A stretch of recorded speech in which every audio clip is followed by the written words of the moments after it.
Here's the river that they chose to put their village by. It made for easy fishing, hunting, because lots of animals would come to the river to drink their water. They were also able to ride on their canoes to bring their goods to other tribes. That way they could trade for other goods. So it was real close to this river. All right, so here we are outside of the actual Sunwatch Indian village. You can see the stockade that, was rebuilt. So these are the actual post holes that were there when the Fort Ancient Indians lived in Sunwatch. You can see some of the houses that they lived in. Right there in the middle, you can see that tall pole. That's the pole that they used to watch the sun, to know what season it was, to know if it was time to plant or to harvest. So the archaeologists have rebuilt Sunwatch based on the evidence that was left behind from the Fort Ancient Indians. Here you can see, because they didn't have electricity, they didn't have refrigerators, so they used to dig big holes in the ground, and that's where they stored their corn. And then once they were done using it as a refrigerator, then they used it as a trash can. So you can see they put a lot of things, different animals, used corn this time. And we know that because present day, you can still find those trash holes, and inside of those trash holes are the pieces that will still survive after 800 years. So we know what they ate, we know some of their activities, some of their tools. All right, boys and girls, here we have a watchtower. You can see it's very close to the garden. The young boys would stand or sit on top of this watchtower to watch guard over the garden. They needed to make sure that no birds or rodents were getting into the garden, eating the seeds that were planted. So they would sit up here and watch over the young girls that were planting in the garden. The girls were planting corn, beans, and squash, which is known as the Three Sisters. Some of the tools that we would see the young girls using in the garden is a stick attached with some leather from an animal and a shell, so they could dig with this. And here's one other one, the longer one. They could use this while standing. Once again, it's a stick with leather wrapped around it and a shell so they could dig.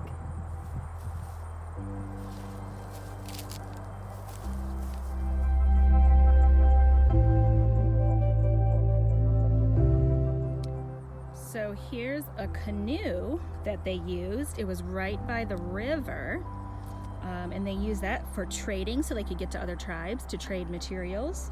They also used canoes for fishing. So this was actually made from a dug out tree.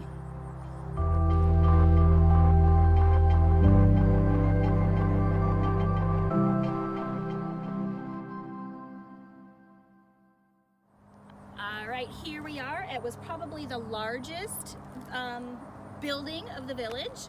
They probably had ceremonies, different special events here.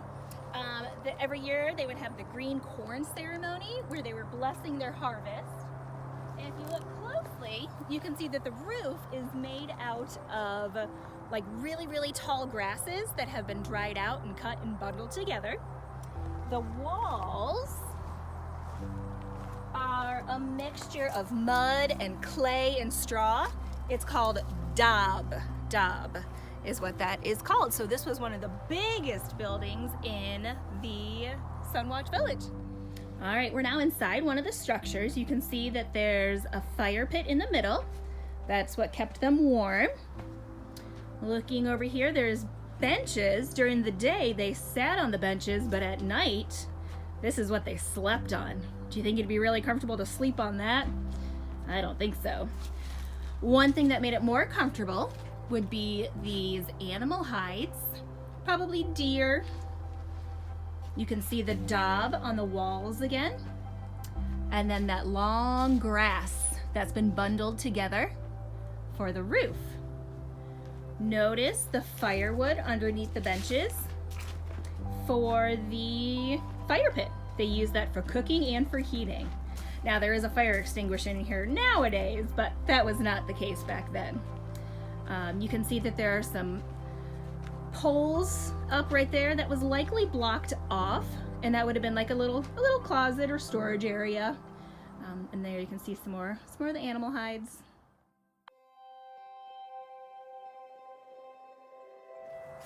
All right, boys and girls, look at the ground here. You can see some flat rocks placed on the ground.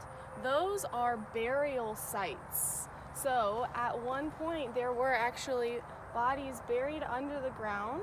You can see there's some that are closer to the houses and some that are farther away from the houses. The closer the person was buried to the house, the more important the person was. So the less important people were buried out in the middle. You can also see over here how it's a little hilly. That hill where it goes up is where people today have not dug down into the ground to do any excavating to find what's under there. There's a lot of these areas that just have post holes. So this is where other houses used to be, and they've put those poles in the ground to mark where the homes were, but they have not rebuilt them yet. So here we have another one of the houses. The villagers most likely spent most of their time outdoors. It was probably really stuffy inside because the fire was inside. It was probably dark and smoky and crowded. Each of these houses only had one room to be shared by up to 10 people. There was not a lot of privacy in there. But they did that because, you know, they wanted to heat the whole room, and if they had separate rooms, well, then the heat of the fire wouldn't reach to each individual room. Here we have some Fort Ancient Indians hard at work. They are preparing food for our meal, squishing up the corn. Maybe they're gonna make some peaky bread with the corn. So here we have a place, it's right next to the house. So this would be almost like their outdoor kitchen, where they make the animal skins for their blankets, their clothes. Notice you can see there's a space for a fire pit underneath. So what they do is they hunt for the animals, and then they're able to take the skin and dry it out and clean it out. And then they have awesome cozy blankets. All right, boys and girls, look at this big, tall tree trunk that is placed in the middle of the Sunwatch village. This tree trunk was used as a sundial to tell the Indians when it was time to plant their corn and when it was time to harvest their corn in the fall.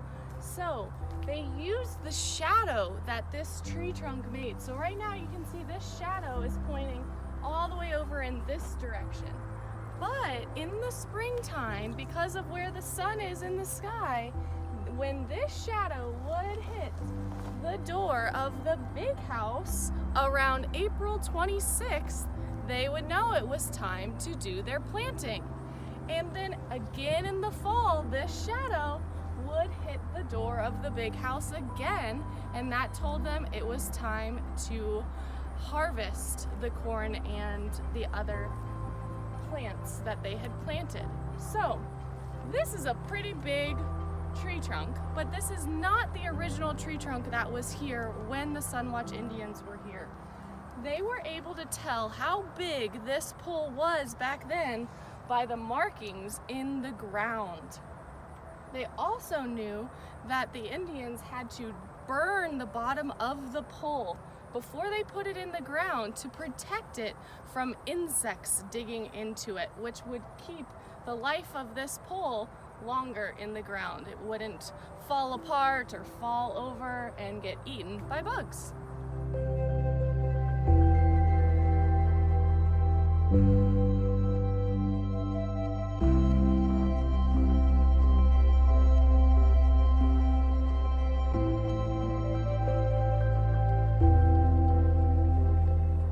All right, here you can see the frame work of one of the houses. It doesn't have the straw roof or the daub walls yet. You can also see the stockade, which is the wall. Now the wall kept enemies out, but if you think about little kids who like to run away, it also kept little kids in the village. So it had two purposes: to keep enemies out and to keep things in. Right over here you can see one of their trash pits. So notice it was really close to the house, so they don't have to go far to throw away their trash. So again, there's that stockade and then the framework for that house.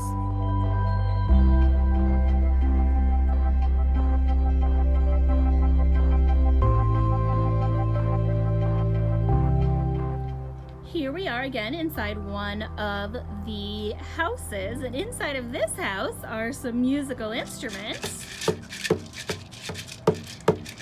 If we take a closer look, these are made out of dried gourds, so like squash, pumpkins are dried out, but the seeds are left inside. So give us a shake there, Hannah. Nice.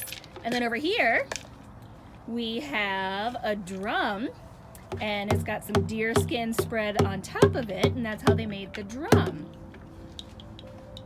Looking over here, we've got some more dried gourds. Could be used for storage. Here's some more. This one's actually being used as a flower pot. This one looks like it was a musical instrument. It's since been broken, but they put a gourd on a stick. We've got more deer skin.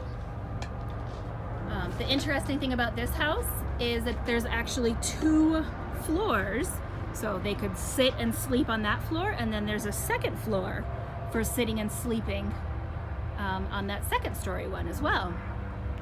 Notice they've got some deer skin on the windows, probably opens up when it's a nice summer day to let the air flow in. Of course, we've got our fire pit in the middle, and then the entry door.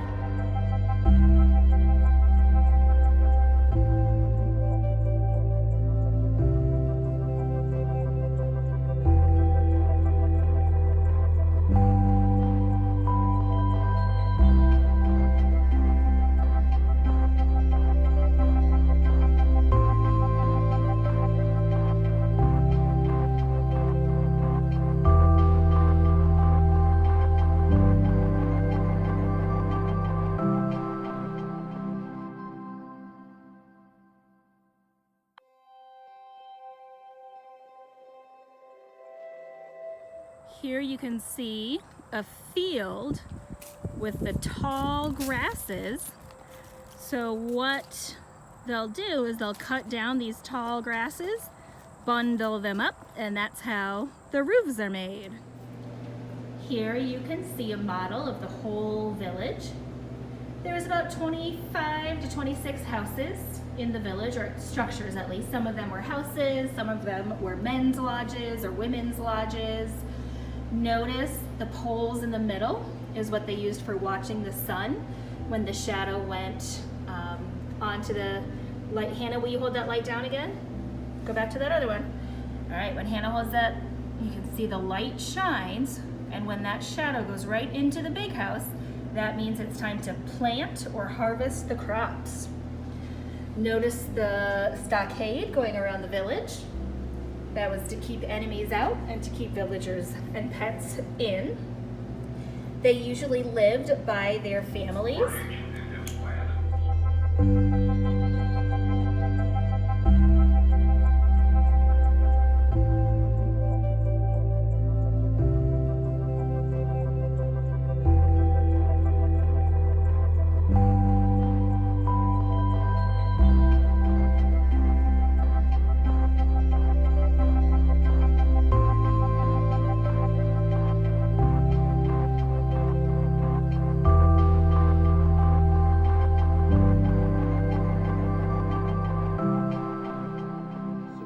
Citizens of Dayton, Sunwatch survives as one of the most thoroughly studied Fort Ancient villages.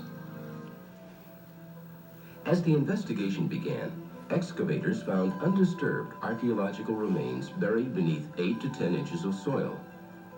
This layer of soil was deposited by flooding many years after the village was abandoned. It drained water away from the site and protected it from modern plowing. As a result, the village was in an excellent state of preservation. To To record the location of the archaeological remains, a grid system was established.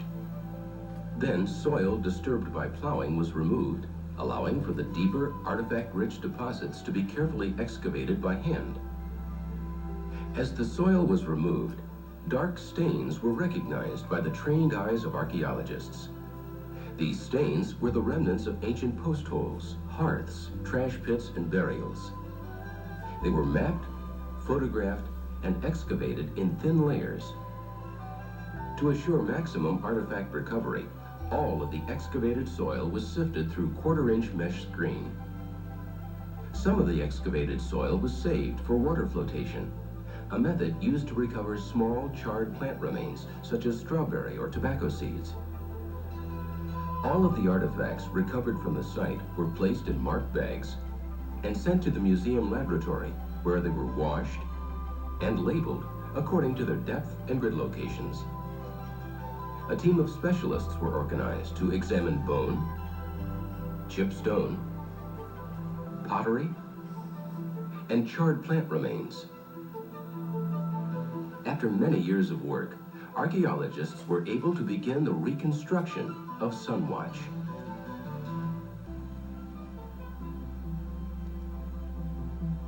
Sunwatch was a small farming village of approximately 250 people, established around AD 1200 and occupied for 15 to 20 years. Corn was the villagers' main crop, responsible for a large portion of their diet. They also grew beans, squash, and sunflowers in family garden plots just outside the village. These plots were tilled by the women and girls of the village with digging sticks and mussel shell hoes. The men of the village used the bow and arrow to hunt deer, elk, turkey, raccoon, bear, and other small game. They fished with bone hooks, spears, and nets. The women of the village made elaborately decorated pottery, which they used for cooking. As with many Fort Ancient villages, Sunwatch was pre-planned and constructed as a series of concentric bands. Such planning suggests that there was a strong social organization within the village. From the outside in, the village consisted of